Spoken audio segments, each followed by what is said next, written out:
Good afternoon, Reverend. Good afternoon, ma'am. I'm going to turn you up a bit. Okay. I'm going to go ahead and get started. Is that all right with you? That's just fine. And I'm sorry I'm a little late. I forgot I didn't have a camera on my office computer. That's okay.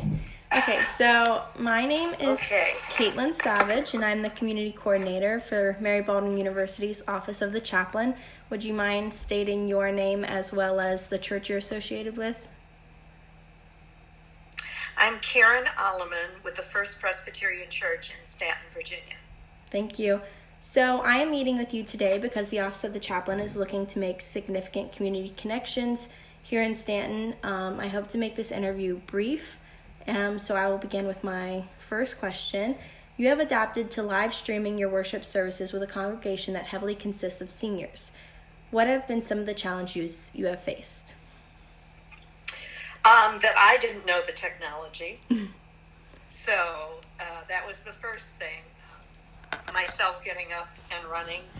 And then, of course, we had people in addition to the pastor who'd never used Zoom, who'd never used Facebook Live. And so we had some elders who were more tech-friendly. By elders, I mean members of our board, not the older congregation, who helped some of the older congregation get Facebook so that they could watch the services. And then we also we upload to YouTube, because some people, they just give me one button I have to push. So that was part of it, right? Mm-hmm. And if I was more competent, I could figure out how to do like OBX or one of those programs and put something together that I could embed in an email. But I can't, so I don't. And it really has been very helpful that we've got some people who are more familiar, mostly teachers, who have had to use some of this stuff before the church did. That's really nice. So would you say you use Facebook Live mainly and then take those videos and upload them to YouTube? We use Facebook Live, and there is a recording also being made on a different camera for YouTube. Oh, okay. Okay. So my second question for you is, what have you learned from this experience?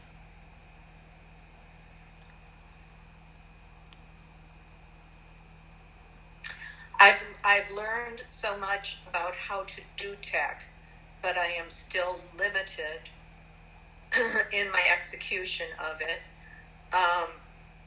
You went away. Are you still there? Oh, yeah, I'm still here. I'm sorry. I didn't mean to. Oh, okay. That's all right.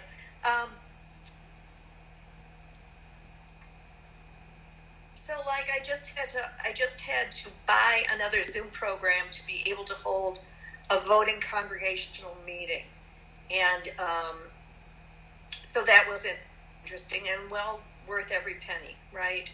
My limitations also that I really need, I prefer in-person learning, as I'm sure, so many of us do, because I did try and get with somebody to tutor me through OBX online, and I'm kinesthetic anyway, so I need to put my hands on something and have somebody tell me while I'm putting my hands on it. So that's been, I've learned my limitations.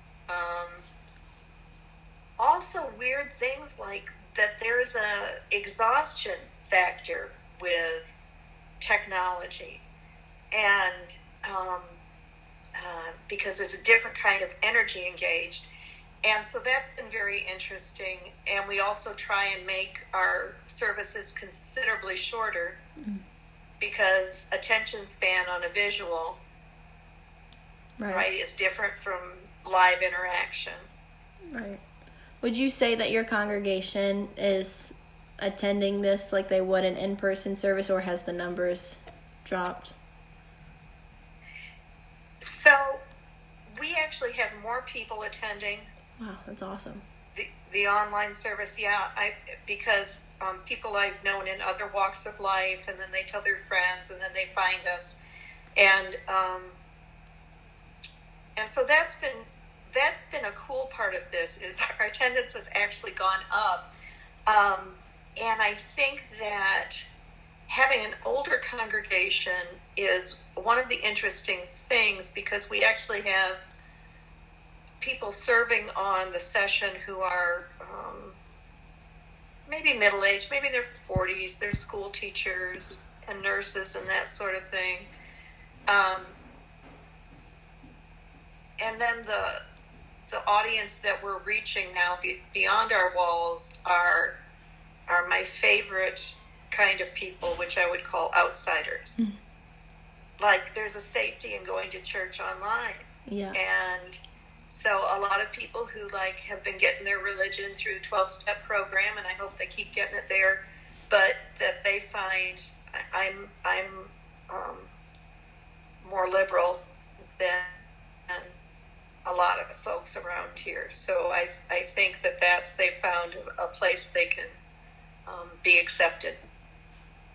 That's really nice. So speaking of acceptance and broadening your congregation, would you have a message for Mary Baldwin students who are wondering whether or not they should join your worship services online?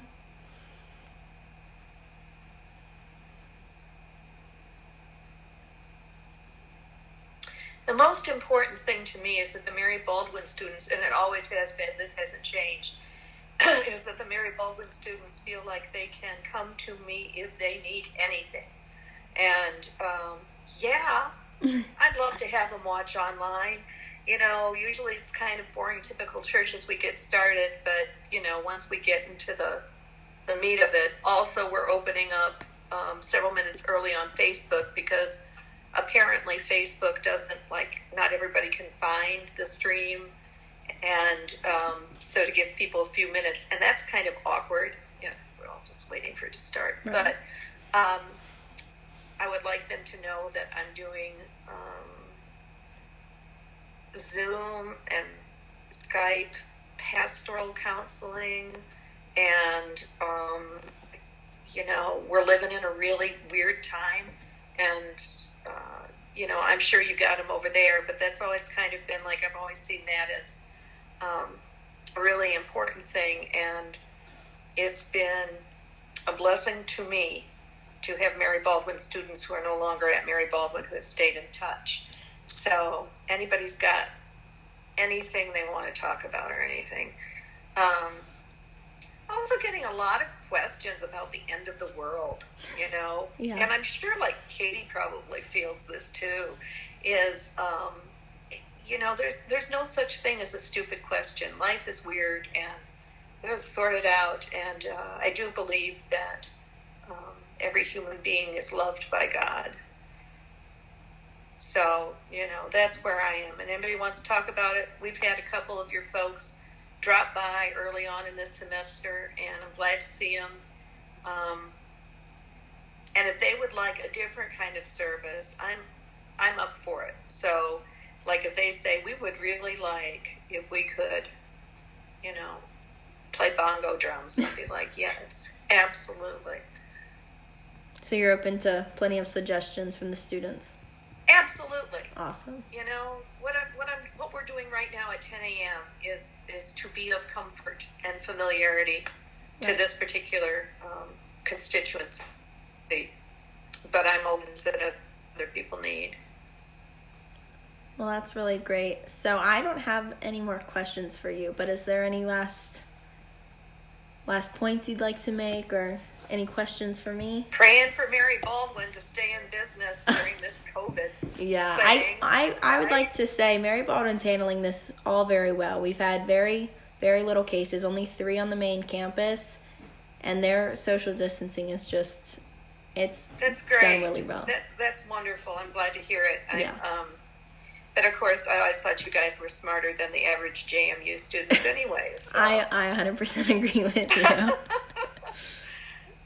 Thank you for reaching out to me. Thank you very much. I hope you have a really great day, and thank you very much for doing this with me. Thank you. Bye. Bye-bye.